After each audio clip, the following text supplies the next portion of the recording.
If I don't have any raw material in my yard, I will lose some work. A bunch of radical activists who won't rest until our oil and gas industry is entirely shut down. We're trying to make sure that they understand that they have supporters all over, not just in BC. And the barricades need to come down now.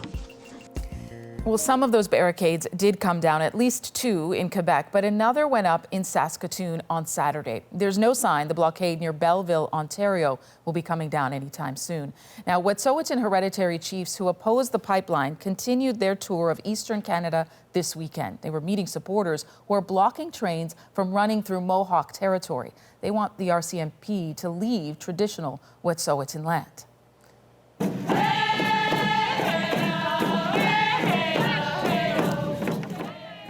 There was a large protest in the streets of Toronto this weekend. People were marching in support of the Wet'suwet'en hereditary chiefs, and similar demonstrations were held across the country. This story is certainly dominating the headlines here at CBC News and at other major media outlets across the country, but it's also a reminder Indigenous stories often only make headlines when there's a protest or a crisis. Critics watching some of the media coverage believe not enough has changed over the years. And let's go back for a second. 7 years ago, an idle no more. That started with an omnibus bill from the Conservative government. Indigenous groups said it was a violation of treaty rights. They were worried about the environment, that it was going to threaten thousands of lakes and streams. Rallies and protests spread across the country. And it might seem as though there was a lot of coverage, but researchers took a closer look and found only 0.46% of all news stories in Ontario that year focused on Indigenous issues, and more than a third of those portrayed Indigenous peoples in a negative light. So what's changed since then? Well, Journalists for Human Rights did the research with input from Indigenous CBC journalists, and the biggest change since 2013 is that coverage is slightly less negative. But there are still signs of a problematic cycle. Conflict and tension grabs headlines, then politicians start weighing in and add social media to the mix, and you get this story. It first appeared in the Globe and Mail on Wednesday. McKay replaces tweet about rail blockades after critics support. He suggests he supports vigilantism. This is the tweet the Conservative leadership hopeful tweeted and then deleted. He wrote, "Glad to see a couple Albertans with a pickup truck can do more for our economy in an afternoon than Justin Trudeau could do in 4 years." So how is this layered, complicated story of serious consequence being covered in this country right now? We're going to discuss that with Jerome Turner, a reporter from Ricochet. He's joining us from Vancouver. Tanya Talaga is an author and documentary filmmaker and previously an opinion columnist at the Toronto Star. She's joining us from Chicago. And Karen Pugliese is a professor at the Ryerson School of Journalism and the former executive director of news and current affairs at the Aboriginal People's Television Network, APTN. Karen is in Montreal. Thank you all so much for joining us on this Sunday morning. Karen, let me ask you, what are some of the examples of the good and bad coverage you've seen so far? Well, I think the best thing that I saw so far, and I'm also president of the Canadian Association of Journalists, we had to intervene and speak out because the RCMP were preventing journalists from trying to film arrests and trying to take certain shots. And they actually at one point, I think, pointed a gun at Jerome, and they actually took Vice reporter Jesse Winter, detained him, put him into a car and drove him 20 miles away from the action. So reporters fighting to be there and really trying to get accurate information out into the public. I mean, that was really good to see that reporters were taking that risk. I think it was nerve-wracking and scary for them. So that was good. The problem is, and Jerome alluded to this, is that when reporters just don't show up when they're not there, when they show up only in the times of crisis, where they don't give the history or the context. So it makes it very hard for the public to understand why things are happening. And that's critical to covering these hot flashes. There's a lot that happens, sometimes for years, leading up to them. Jerome, let me bring you in now because you have been covering Wet'suwet'en stories for years and have been on the ground since this crisis started. What are you seeing and hearing there?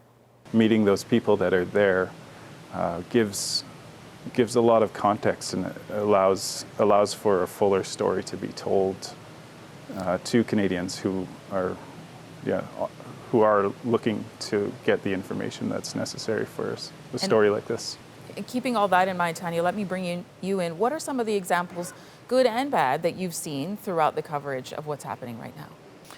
What's failing is when I look at, major daily newspapers and I see the words protesters splashed across the photos of what's happening, or I see the words, this was a phrase that was used, Mohawk sympathizers, on the front page of another newspaper, and words matter. Just to pick up on what you said there, Tanya, the word protester, we have a lot of conversations here at CBC about what words are appropriate. There is a protest happening. Why is the word protester an issue?